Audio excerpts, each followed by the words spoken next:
friends, welcome to Madras விருந்து. நம்ம இன்னைக்கு ஒரு கப் அரிசி வச்சு ரொம்பவே சுவையான ஸ்வீட் ரெசிபி தான் செய்ய போகிறோம்.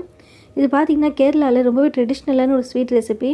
வீட்டில் இருக்க பொருளை வச்சு ரொம்பவே ஈஸியாக செய்யக்கூடிய ரெசிபி தான் இது. இது ஒரு முறை செஞ்சிங்கன்னா மறுபடியும் செய்கிற அளவுக்கு இதோடைய சுவை எல்லாருக்குமே பிடிச்சிருக்கும். வாங்க எப்படி பண்ணுறதுன்னு வீடியோக்குள்ளே போய் பார்க்கலாம். ஒரு கப் அளவுக்கு பச்சரிசி எடுத்திருக்கேன். இதுக்கு நீங்கள் எந்த பச்சரிசி வேணால் யூஸ் பண்ணலாம். பாசுமதி ரைஸும் யூஸ் பண்ணலாம். அப்படி இல்லைனா ரேஷன் கடைகளில் வைக்கிற பச்சரிசி கூட யூஸ் பண்ணலாம். இப்போ பாருங்கள், இது 2-3 தடவை நல்லா வாஷ் பண்ணிக்கணும். அரிசியில் டஸ்ட் இருக்கும், ஸோ அது எல்லாமே போகிற அளவுக்கு நல்லா வாஷ் பண்ணிக்கோங்க. நான் ஒரு 3 முறை வாஷ் பண்ணேன். இப்போ பாருங்கள், நான் 3 முறை வாஷ் பண்ணிட்டேன். இப்போ மறுபடியும் இதில் தண்ணி சேர்த்துக்கோங்க. இந்த அரிசி பார்த்திங்கன்னா 3 மணி நேரம் நல்லா ஊறணும். அப்படி இல்லைன்னா 2 மணி நேரமாவது நல்லா ஊற வைக்கணும். அப்போ தான் இந்த ஸ்வீட் ரெசிபி பார்த்திங்கன்னா நல்லா சாஃப்டாக இருக்கும். இப்போ பாருங்கள், 3 மணி நேரம் ஆயிடுச்சு. இப்போ இந்த அரிசியில் இருக்க தண்ணி ஃபுல்லாக வடிகட்டிட்டு மிக்ஸி ஜாரில் சேர்த்துக்கோங்க. இப்போ பாருங்கள், தண்ணி ஃபுல்லாக வடிகட்டி மிக்ஸி ஜாரில் சேர்த்தாச்சு. இது கூட 1/4 கப் அளவுக்கு சாதம் சேர்த்துக்கோங்க. சாதம் சேர்க்குறதுனால இந்த ஸ்வீட் ரெசிபி நல்ல ஒரு சாஃப்ட்டை கொடுக்கும். இப்போ இது கூட 1/4 கப் அளவுக்கு தேங்காய் சேர்த்துக்கோங்க. அதாவது 1/4 கப் தேங்காய்னா 2லேருந்து 3 சில் தேங்காய் அளவுக்கு இருக்கும். இப்போ இது கூட 3 ஏலக்காய் சேர்த்துக்கோங்க. 1/4 டீஸ்பூன் அளவுக்கு சீரகம் சேர்த்துக்கோங்க. 1 பிஞ்ச் சால்ட் சேர்த்துக்கோங்க. தேங்காய் சேர்த்துருக்கனால இந்த ஸ்வீட் ரெசிபிக்கு நல்ல ஒரு சுவை கொடுக்கும். ஏலக்காவும் சீரகமும் நல்ல ஒரு மணத்தை கொடுக்கும். இப்போ இது கூட தேவையான அளவுக்கு தண்ணி சேர்த்து நல்லா சாஃப்டாக அரைச்சிக்கோங்க. தண்ணியுடைய அளவு சொல்ல முடியாது. ஏன்னா ஒவ்வொரு பச்சரிசி தண்ணி அதிகமாக இருக்கும். சில பச்சரிசி கொஞ்சமாக தண்ணி சேர்த்தாலும் சீக்கிரமாக மசஞ்சிடும். பார்க்கும்போது உங்களுக்கே தெரியும் எந்த அளவுக்கு நல்லா சாஃப்டாக அரைஞ்சிருக்கு பாருங்கள். இதோடைய கன்சிஸ்டன்சி இந்த அளவுக்கு தான் இருக்கணும். இப்போ இது ஒரு பவுலில் ட்ரான்ஸ்ஃபர் பண்ணிவிடுங்க. இப்போ பாருங்கள், ஒரு பவுலில் ட்ரான்ஸ்ஃபர் பண்ணியாச்சு. இந்த மாவு ஒரு ஓரமாக இருக்கட்டும். நான் 1 கப் அளவுக்கு பச்சரிசி எடுத்திருந்தேன். 1 கப் பச்சரிசிக்கு 3/4 கப் அளவுக்கு வெல்லம் சேர்க்குறேன். இந்த வெல்லம் கரைகிறதுக்காக 1/4 கப் அளவுக்கு தண்ணி சேர்க்குறேன். இது பாகுபதம்னா எதுவும் இல்லை, ஜஸ்ட்டு வெல்லம் கரைகிறதுக்காக தான் தண்ணி சேர்த்துருக்கேன். இப்போ பாருங்கள், வெல்லம் நல்லா கரைஞ்சிடுச்சு. எங்கள் வீட்டில் ஸ்வீட்ஸ் ரொம்ப கொஞ்சம் குறைவாக தான் சாப்பிடுவாங்க. அதுக்காக நான் 3/4 கப் அளவுக்கு வெல்லம் சேர்த்துருக்கேன். இதுவே உங்களுக்கு ஸ்வீட்ஸ் ரொம்ப பிடிக்கும்னா 1 கப் பச்சரிசிக்கு 1 கப் அளவுக்கு வெல்லம் சேர்த்துக்கலாம். இப்போ பாருங்கள், வெல்லம் நல்லா கரைஞ்சிடுச்சு.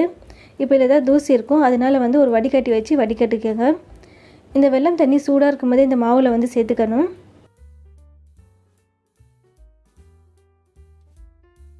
இப்போ பாருங்கள், ஃபுல்லாக வடிகட்டியாச்சு. இப்போ நல்லா மாவு கூட சேர்த்து ஒரே ஈவனாக மிக்ஸ் பண்ணி விட்டுக்கோங்க.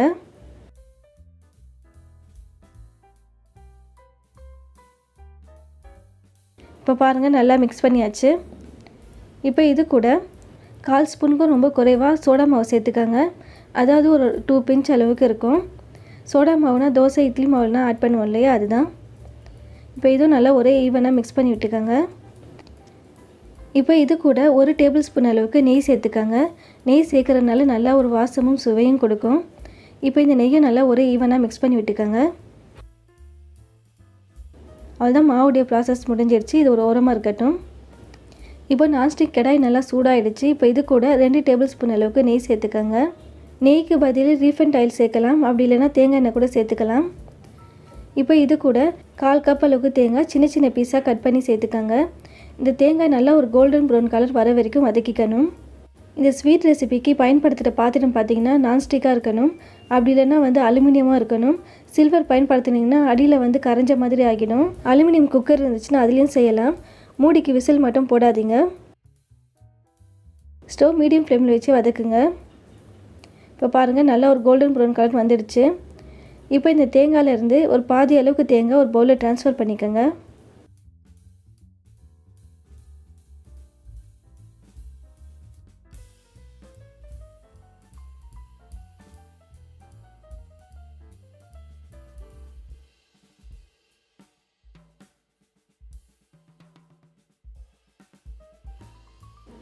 இப்போ ஸ்டவ் லோ ஃப்ளேமில் வச்சுட்டு இந்த மாவு ஆட் பண்ணிக்கோங்க.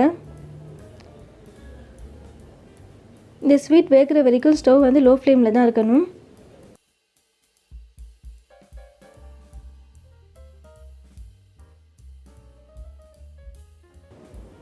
பாதி அளவுக்கு தேங்காய் தனியாக எடுத்து வச்சுருக்கோம். அந்த தேங்காவையும் இப்போ ஆட் பண்ணிக்கோங்க.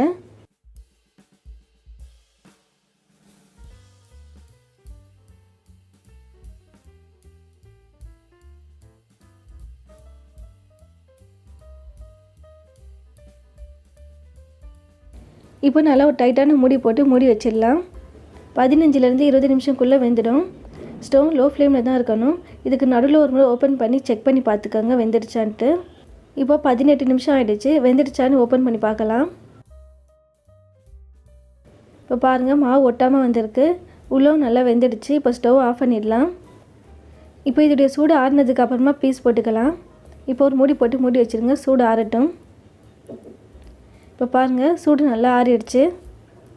பார்க்குறதுக்கே நல்லா கேக் மாதிரி சாஃப்டாக இருக்குது பாருங்கள். இது ஒரு பிளேட்டில் ட்ரான்ஸ்ஃபர் பண்ணிவிடுங்க.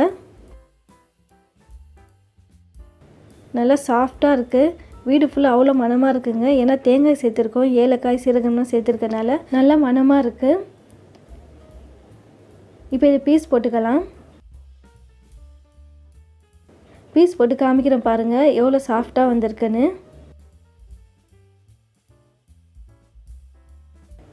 இதில் எந்த பாகுபதமும் இல்லை. ரொம்பவே ஈஸியான மெத்தடில் ரொம்ப ஹெல்த்தியான ஒரு ஸ்வீட் ரெசிபி தான் இது. கேரளாவில் பார்த்திங்கன்னா ரொம்ப ட்ரெடிஷ்னல் இந்த ஸ்வீட் ரெசிபி. நீங்கள் ஒரு முறை செஞ்சு பார்த்தீங்கன்னா கண்டிப்பாக அடுத்தடுத்து செய்கிற அளவுக்கு இதோடைய சுவை பார்த்திங்கன்னா எல்லாருக்குமே ரொம்ப பிடிக்கும். பார்க்கும்போது உங்களுக்கே தெரியும். இதோட ஷேப் பாருங்கள், நூல் நூலாக இருக்குது.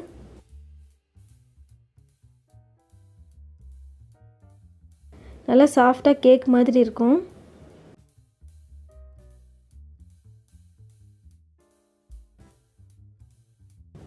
பார்க்கும்போது உங்களுக்கே தெரியுதா எவ்வளோ சாஃப்டாக இருக்குது பாருங்கள். சாப்பிட்றதுக்கும் அவ்வளோ சுவையாக இருக்கும். இது ஒன்று பிரித்து காமிக்கிறேன் பாருங்கள்.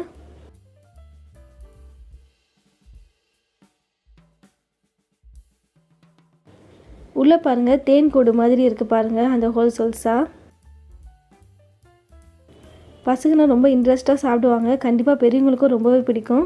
கண்டிப்பாக ஒரு மாதிரி வீட்டில் ட்ரை பண்ணி பாருங்கள். ட்ரை பண்ணி பார்த்துட்டு எப்படி இருக்குன்னு எனக்கு கமெண்ட்டில் ஷேர் பண்ணுங்கள். ஃப்ரெண்ட்ஸ், ஃபேமிலி, ரிலேட்டிவ்ஸ் வேறு யாருக்காவது இந்த ரெசிபி தேவைப்பட்டாலும் இந்த வீடியோ ஷேர் பண்ணி விடுங்க. மறக்காமல் நம்ம மெட்ராஸ் வந்த சேனலுக்கும் சப்ஸ்கிரைப் பண்ணிக்கோங்க. தேங்க்யூ.